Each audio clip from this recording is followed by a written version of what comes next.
Serre France, le réseau de conseil et d'expertise comptable présente Parole d'expert.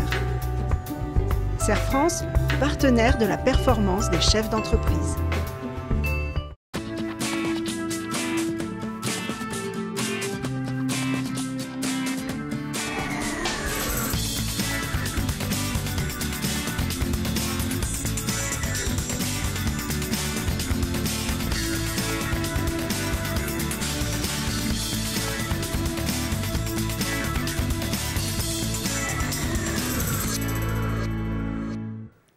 Bonjour à tous, bonjour Christophe. Bonjour Bénédicte, quel est le thème de Parole d'expert aujourd'hui?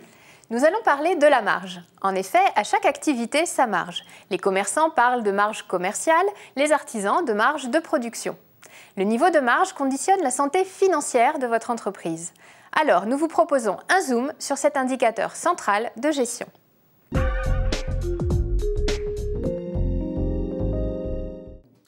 La marge correspond à la différence entre les ventes et les charges, dites variables, engagées pour réaliser la vente. Parmi ces charges figurent notamment les matières premières, les marchandises ou encore la sous-traitance. La marge permet de faire face aux charges fixes de l'entreprise, loyer, assurance, salaire. Il s'agit du premier indicateur de rentabilité de l'activité. Plus la marge est élevée, plus l'entreprise est solide.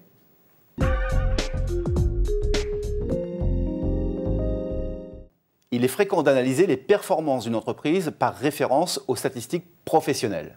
L'intérêt de la démarche est évident, situer l'entreprise par rapport aux confrères. Mais attention, ces statistiques sont une indication, pas un diagnostic. Elles peuvent masquer des réalités très différentes pour une même activité. Un plombier n'a pas le même taux de marge selon qu'il réalise des travaux de dépannage ou des chantiers, comme l'aménagement d'une salle de bain. Qui sera le plus performant? Le plombier qui réalise 70% de marge pour 100 000 € de chiffre d'affaires ou celui qui a 50% de marge mais un chiffre d'affaires de 250 000 €? Tout dépend du niveau de charge fixe et des objectifs de revenus du dirigeant.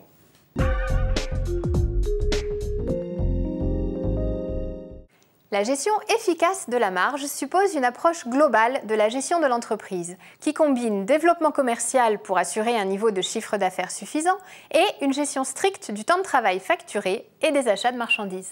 À ce sujet, la diversification des sources d'approvisionnement, car un même fournisseur est rarement bien placé en prix sur tous ses produits, ou la négociation de remise sont des éléments importants dans la consolidation de la marge. Dans le même esprit, un artisan doit faire preuve de prudence lors de la rédaction du devis. Certaines marchandises sont soumises à des fluctuations de prix importantes. Pensez à intégrer ce paramètre dans votre devis afin de pouvoir ajuster celui-ci et préserver votre marge. Enfin, il faut être vigilant sur la valorisation des petites fournitures. Unitairement, leur valeur est faible, mais cumulée sur l'exercice, le manque à gagner peut être important.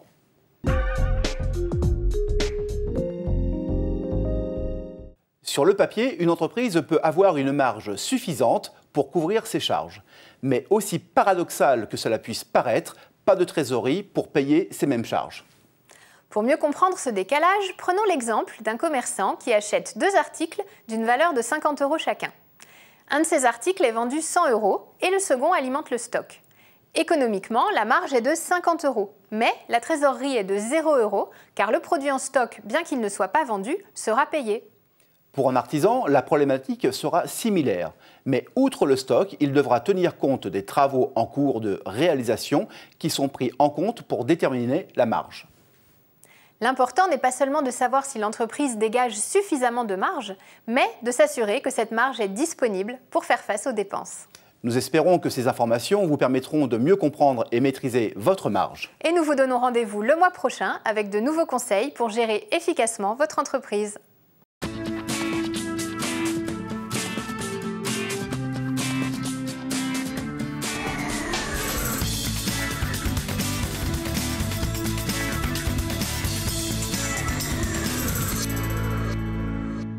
Serre France, le réseau de conseil et d'expertise comptable vous a présenté Parole d'expert.